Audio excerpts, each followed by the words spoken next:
That shouldn't be allowed. This is my son. Ishaan Tharoor of the Washington Post. Definitely asking a question in personal capacity. And mostly to say hi before you go off to your next engagement.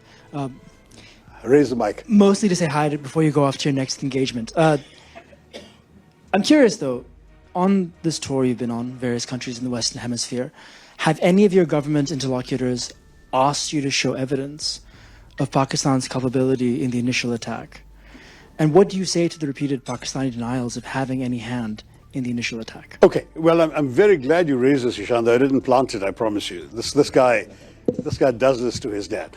Very simply, no one had any doubt, and we were not asked for evidence. But media have asked, and so you are speaking for your tribe in that in 2 or 3 places, media asked this question. Let me say very clearly that India would not have done this without convincing evidence. But there were 3 particular reasons I want to draw your attention to, all of you. The first is that we've had a 37-year pattern of repeated terror attacks from Pakistan, accompanied by repeated denials. I mean, Americans haven't forgotten that Pakistan didn't know, allegedly, where Osama bin Laden was until he was found in a Pakistani safe house right next to an army camp in a cantonment city. That's Pakistan.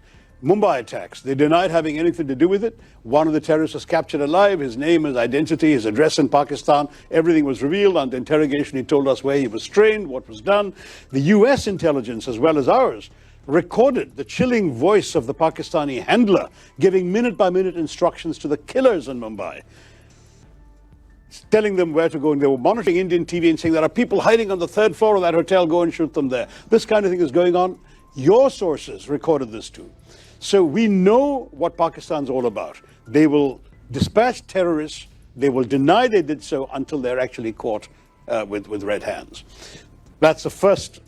So I agree you're going to say, but that's circumstantial. Sure. Second point.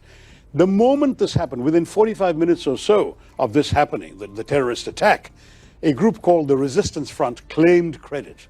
Who are the Resistance Front? They're a well-known proxy front of the Lashkar-e-Taiba, a banned organization listed by the United Nations, listed by the US State Department, which enjoys safe haven in the town of Muridke in Pakistan.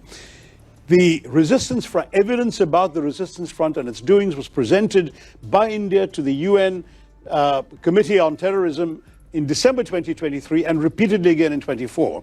But the problem was, of course, Pakistan too is a member of that committee. The Resistance Front was not listed by the UN, but its identity was known and publicized. These people then claimed credit within a time span. There were no media present when these killings took place. Most of the world hadn't even learned about this when they claimed credit. So that was itself a smoking gun.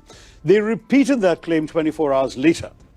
And having repeated that claim 24 hours later, then their handlers must have woken up to the gravity of this and told them to take it off their site. So they did. But the fact is, the credit claim was on record and the world has seen it.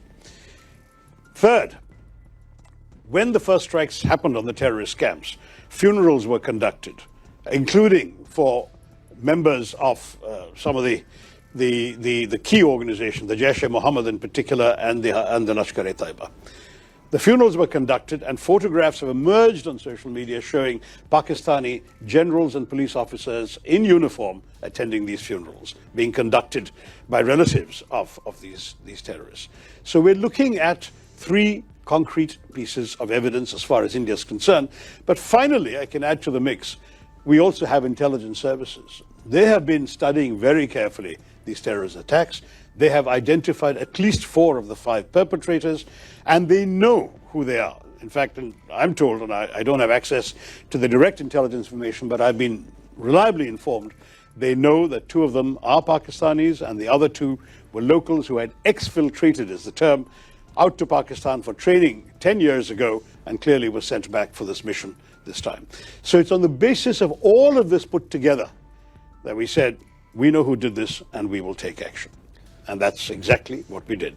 I can assure you India is not the kind of country that would undertake a military operation without very solid basis for doing so. This was not some random terror attack. I must say our government counts 24 terrorist attacks in the course of last year emanating from Pakistan, but none of them required this kind of response. We dealt with them. We either got the terrorists or killed them, minimal damage, very little loss of life. We dealt with it. This showed all the hallmarks of a sophisticated, planned, deliberate operation with reconnaissance, with intelligence work, with a modus operandi worked out, this cynical exercise of asking people their religion, shooting them between the eyes. This is not an ordinary terrorist, some bearded fanatic blowing himself up outside a supermarket. This is not that. This is a serious quasi-military style operation, and it required a military response.